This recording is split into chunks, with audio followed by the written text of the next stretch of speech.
Fans, we are back with episode number 4 of the Countdown to In the Beginning. Flex Wrestling, the huge event, the historic event, is getting very, very close. Friday, September the 26th in Savona, New York. And we're going to talk a little bit about the show from the perspective of an individual who we have as our special guest today, who is on a featured match on the show, and it's a trainer versus student type encounter. But the man is a veteran himself who really has made a name for himself in the Northeast indie scene, and I would be talking about none other than Mattick. Mattick, thank you for coming on today. Yeah, man. Thanks for having me. I appreciate it. You know, there's a lot of buzz around Finger Lakes Extreme Wrestling, and the fact that it's going to be the first of the company's history events. But to rewind the clock a bit, what first motivated you to become involved in professional wrestling? Yeah, I mean, I've always loved professional wrestling as a kid. Caught it young, grew up on it. An opportunity came to, be a part of it. I saw that a local training facility / promotion was having open tryouts in 2013. And I've always been interested in it.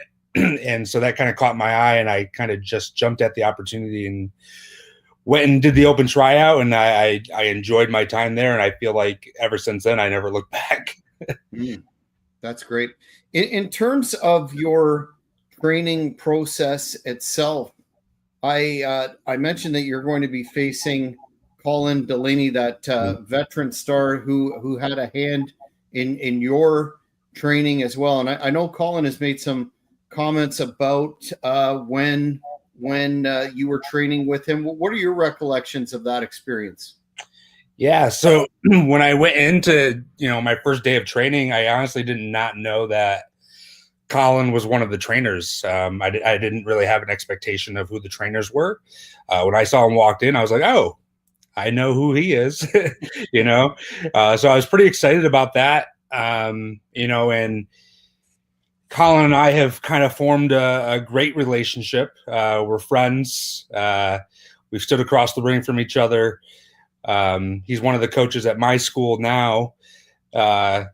Yeah, I mean, Colin, I feel like he's a very underrated talent, to be honest. He was signed. He's done TV. I feel like he should still be signed. If not signed to a national television deal, like he's a guy that you would want on your coaching staff. Like I could see him being a coach at the Performance Center, to be honest. Such a smart guy, has a mind for wrestling for sure. I love Colin. He's such a great dude. Mm-hmm. Well, we'll talk about your mindset going into that match, because the stakes are high, given that I'm sure Flex will be crowning their own heavyweight champion in the future. And every match on this show has meaning. But you've been known as the Young Lion of the West. What inspired that moniker for the fans that may not know? Yeah, so it's funny. I explain this every once in a while because people, give me flack about it. Because I'm not young anymore. They make fun of me. I'm kind of the old Lion of the West, but no, the Young Lion of the West. It's actually what Rochester, New York, was coined as. The city of Rochester. They're known as the Young Lion of the West. I'm from Western New York, so I kind of just adopted that. I love my hometown, and that's kind of where the name came from. Just it's what Rochester used to be called. Mm-hmm. Very cool. Very cool. You've wrestled for numerous promotions in multiple states, even up here in Canada. Has this process of it's somewhat outmoded in some respects when you look at how talent are coming into the business on the national level now, but you've really paid your dues. How has this paying of dues on the road shaped your career, do you think? Yeah, I honestly think that road trips are probably the most important thing in professional wrestling. I think you learn a lot just being on the road with certain people. Depends on who you travel with. I've been fortunate enough to travel with guys like Colin, obviously. So, you know, it's the stories that you learn from. It's that knowledge that you don't necessarily get from a training facility or in the ring. I think that's probably one of the most important aspects of professional wrestling. If you're a young talent, you know, get in a car with somebody that's going to a show, even if you're booked or not, just go. I feel like that's a learning experience in itself. Mm-hmm. Absolutely. In terms of your wrestling style, it's frenetic in some ways, in that you seem to have some tools in your arsenal, but you're very hard hitting and not afraid to mix it up in I guess the hardcore sense as well. How would you describe your wrestling style, if you could delineate that down to a few words? Yeah, I it's hard. I don't really know how to describe my style, honestly.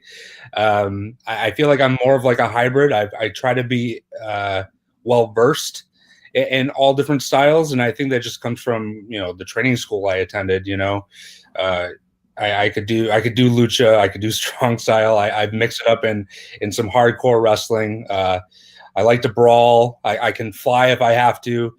I don't know. It's hard to identify exactly what my style is. So I think hybrid is probably the best description I can give for it. Which can make you very dangerous in that ring. You've faced a ton of really top names in the modern independent scene in the Northeast. Who would you regard as your toughest opponent? And did you have one that stood out in terms of when you really have good chemistry in the ring? It could be separate answers or the same. Yeah, I mean, I've been very fortunate to wrestle a lot of great talent, guys that have been on TV. I think one of my favorites, I've wrestled Abyss. Just a story behind that. One of my first independent wrestling shows I went to, Abyss was headlining against Brother Runt or Spike Dudley. So I got to meet him for the first time there, and he was doing pictures in the ring. And so my brother and I, who attended, you know, we got our picture in the ring with Abyss.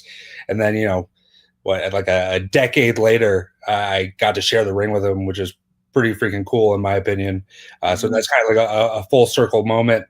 But guys like Eddie Kingston and Homicide, well regarded on the independent wrestling scene, guys like that, very fortunate to be in the ring with those guys, honestly. Do you now, you're a veteran now, but when you're in the ring with a name like that, do you approach that differently? Do you feel any extra pressure? Is it just like another day in the office to you? Yeah, I mean, I guess there's a sense of nerves that kind of go into that. You know, I put very high expectations on myself. So I want to perform well. I want to put on a great performance, not only for the crowd, but I want the person I'm wrestling to feel comfortable too, you know?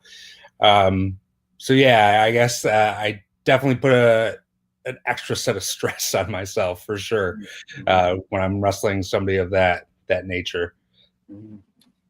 You have also been ranked. You mentioned you're a fan growing up, and you were ranked several times in the PWI 500, which, you know, for those of us that grew up reading the magazines, that's a big deal to this day. But what does that mean for you to have been recognized in that prestigious publication in that manner? Yeah, man, it's just one of those really cool things, you know, that I've been able to check off my bucket list. I feel like it's a huge accomplishment. I'd like to get back on the list. Every year I try to look for my name, but you know, yeah, it's a really cool thing to be a part of, especially, you know, like you said, reading it growing up. Yeah, to be ranked a top 500 in the world, that's pretty cool accomplishment, honestly. Absolutely. You mentioned that you train yourself now. You're a trainer yourself. What is the philosophy that you bring to that experience for your students, and do you find that to be rewarding on a par with competing in the ring, or how do you separate the two? Yeah, I mean, being a trainer is a totally different aspect. Like, I feel like I have to practice what I preach, and I feel like, becoming a trainer has made me a better wrestler. To be honest, something that I never thought I would be doing in my wrestling career. Honestly, all I wanted to do was wrestle, and now I'm a coach, and now I own my own school, which is it's pretty cool. It's pretty cool, honestly. And I think as coaches, especially at Ground Zero, or in Rochester, that's the school that I train at. That's the school I own. Our philosophy is respect the craft, and just kind of honing your craft, and not just the wrestling in the ring, but all the things that encompass that, encompass professional wrestling. Definitely, like I said, it's made me a better wrestler. So I have to, hold myself to a higher standard, even more so than I do before. Mm-hmm. Mm-hmm. Very, very interesting to see that side of it. I'm sure you've got a family life that keeps you busy, and the demands of independent wrestling can be tough. How do you manage both those spheres, and what keeps you motivated to continue to ply your craft on the road? Yeah, I'm a father of two boys, so definitely work-life balance during my normal week, and then professional wrestling balance as well. It does get tricky, just trying to manage a schedule, because I'm trying to be as active as possible. Obviously, my goals are still to make it to that next level, and I'm coaching as well, so like. I want the kids at the school to progress and be recognized and go on to that next stage. So it can be tricky for sure. I try to keep a healthy balance. My schedule's jam packed, but when I don't have a booking, I really do focus on my two boys, because that's kind of my motivation for everything. That's why I do what I do. That's why. I work a regular 9 to 5, and then, at the same time, I'm trying to run my own wrestling school, my own business, and, try to make a name for myself on the independent circuit. Mm-hmm. A lot of balls in the air. Yeah. The independent scene in the Northeast is and New York State has always been evolving. How you've been at it again for over a decade now? How has it changed since you started, and where do you see it going in the next few years? Yeah, I mean, I think the talent pool is it's amazing here in the Northeast. Honestly, like the who's who of wrestling lives here in the Northeast, especially in upstate New York. We have a lot of great young talent. I love to put over my own school, of course. Ground Zero, like Price Pure Gold, Julio Diamante, all those guys. But then there's other schools too, like Chal Connors and TJ Epics of CXR. Like those guys are studs. We have Mike Skyros, really great talent. There's just tons of talent in New York, and I think it just grows, right? Wrestling is more readily available to us all now, in this day and age. Like when I was younger, it was really just the wrestling you saw on TV. Not a lot of people heard of the independent wrestling scene. Mid 2000s and later, it's kind of become more of a thing through like Ring of Honor, Shikara, CZW, and now locally there's so many local independent professional wrestling companies. And we're here to talk about Flex, and Flex is a new one that's popping up. There's like 12 here in upstate New York right now.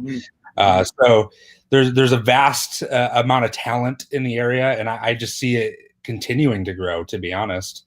Mm-hmm.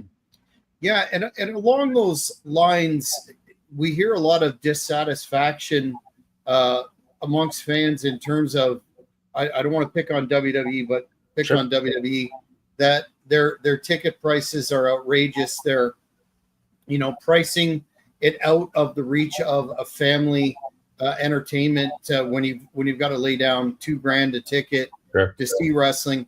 Do you think that now, as opposed to say earlier, that the independent scene is poised to capitalize on that, specifically when they're not doing house shows for the most part? AEW is there, but they're having their issues. Do you see this as an opportunity for a company like Flex to get a foothold and make a really good business out of it? Yeah, absolutely. I think the fans that love professional wrestling, I think if they, don't know or, are not sure about independent professional wrestling, I feel like they should go out and explore that, because a lot of the times the guys that you see on the indies are the guys you're going to be seeing on TV in 5-10 years. And then there's guys that have been on TV that are on these shows. Like we have Rhino on this show. Like he's very recognized from ECW, So I feel like it only benefits us and companies like Flex who are doing it the right way and having guys like you help promote this show. Like it's all in the promotion. As long as you do the legwork, I feel like you'll get the fans to come. And as long as you put on a good show and a good performance, have a stacked card like this card is, I feel like they'll keep coming back and it'll just grow from there. So I think definitely it's time for independent wrestling to capitalize on stuff like this. Yeah, I couldn't agree with you more, not to mention the fact that the product on television really, in a lot of ways, doesn't resemble professional wrestling per se. And I think there's a big hungry appetite amongst fans for old school professional wrestling when you have a card like this. And let's talk about Flex. How did you first hear about it? And what were you, when were you approached to be a part of it? And just for Flex, we already talked about the heavyweight title that will be coming, no doubt, eventually. But what are your goals within Flex? Yeah, so HC Loke, he's the one that's kind of heading Flex. He's a former ECW Ring of Honor guy. Colin Delaney is my trainer, but I always consider HC Loke kind of like one of my mentors, to be honest. Anytime I have a question or need advice about something, he's one of those guys that I can go to. And I've formed a really great relationship with HC Loke. And so when this idea of Flex came about, he approached me and asked if I'd like to be a part of the card. And I mean, anytime to be asked to be a part of something, when the promoter reaches out to you, it feels really good, because, independent wrestlers really have to dig deep and try to get, their own bookings. So anytime you're asked, it's kind of an honor. And especially coming from Loke, I can never say no to Loke. Loke's one of my favorites. So he asked if I'd like to be part of the card, and it was a no-brainer. New promotion. I love digging my heels into a new promotion. Obviously, I feel like I have the same goal as maybe everybody else on the card. If they're going to introduce championships, that's what we're here to do. We're here to win championships. I would be absolutely honored if I became the first Flex heavyweight champion. That's definitely the goal. I'm in singles competition at Flex, and if I'm going to be a singles competitor, why not, compete for their top prize? So when they introduce that, I'm definitely going to be gunning for it for sure. Mm-hmm. And there's going to be some stiff competition, given the names and the quality of the talent that we've been talking about so far on this series. But in terms of the man standing in your way, Colin Delaney, we mentioned him a number of times. There's that respect factor there. I heard Colin's comments, hoping that you have surpassed him and you bring it all on September the 26th against him. My question is, given the fact that the opportunity here for titles, more money, advancing your career is there going to be a point, and let's be honest here, you're no stranger to getting down and dirty when the situation calls for it. Mm-hmm. Is there going to be a point where that friendship deal and that respect could wane and you're going to step it up. I'm just interested in how far you will go to be victorious in this encounter. Yeah, I mean, I'm willing to go the distance, honestly. I mean, it's professional wrestling. I'm not here to make friends. I'm very fortunate that I've made friends in professional wrestling. Very fortunate that Colin Delaney is one of my friends.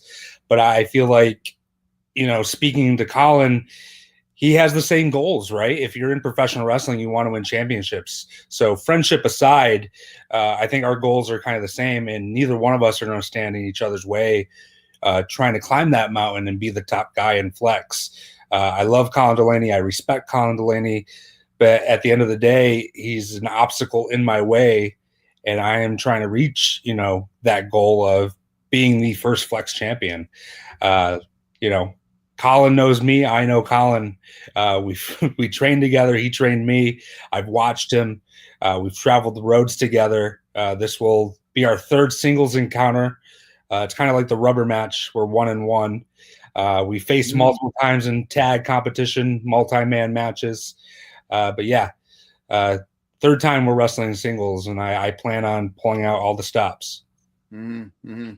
Well, it's one of the matches that I'm looking forward to the whole card, but definitely to see yours.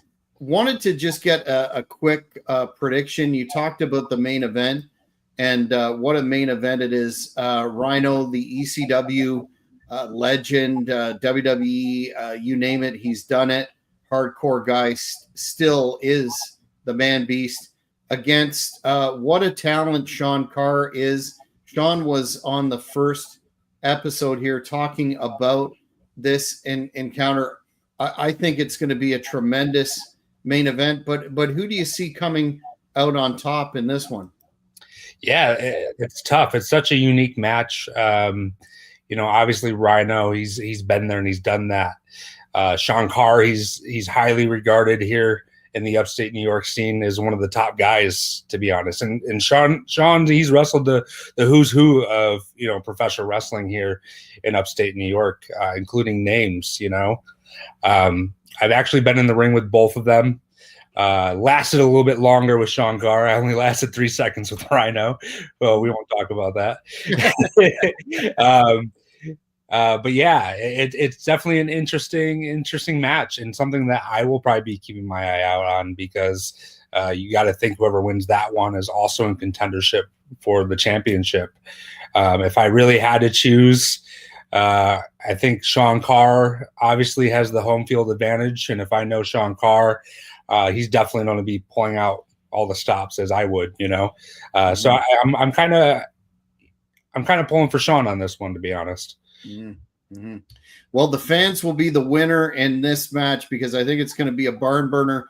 And fans, we're getting really close. Like I said, Friday, September 26th, Mud Creek Bison Ranch, Savona, New York, Flex Wrestling in the beginning. The tickets are going very, very fast. Don't count on the walk-up. Make sure you get them in advance at flexwrestling.com, and you're going to be a part of history. That said a lot, but in this circumstance, it's an absolute shoot, and you don't want to miss out. If you're in the Northeast, you're in Ontario, you're in Canada, you're in Michigan, come on down. You're going to be happy you did. I want to thank you for your time today, sir, but before I let you go, in terms of your global career, you've done so much in this business, but what are you looking at in terms of personal goals in the future? Do you have any dream matches, so to speak? What's next for yourself? Yeah, so Ground Zero has been my primary focus for the last couple of years. It's the training facility I had at in Rochester, New York. So really, I want the guys that train with us to get out there more. I really want the students to be out there and start making names for themselves. As far as personal goals, definitely I'm still looking to, chase that dream of being on national television. I would love a contract somewhere. More immediate goals, just I want to wrestle, the best places and the best talent. As far as dream matches go, Kevin Steen or Kevin Owens has always been one of my favorite guys. I would love to mix it up with him. Chris Hero, I know he's not really wrestling much anymore, but if he does, I would love to mix it up with Chris Hero. Otherwise, I'm really excited to mix it up with a lot of the new talent coming out of upstate New York. Yeah, and that's I think you're going to be a cornerstone of this company, and nothing but big things ahead of the curve for you in Flex.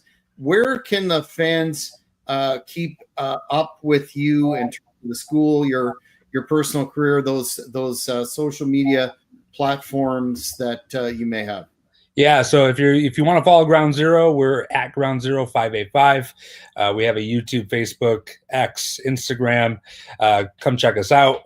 If you want to hang out and check out with me personally, it's at Mattick, Mattick 585. I try to post pretty regularly, so yeah, follow me. Well, I really appreciate your time. I will see you next week. I'm looking forward to covering the event. Definitely like to get a few comments from you post match, and wish you nothing but the best next week. All right, Jack. I appreciate it, man. Look forward to it.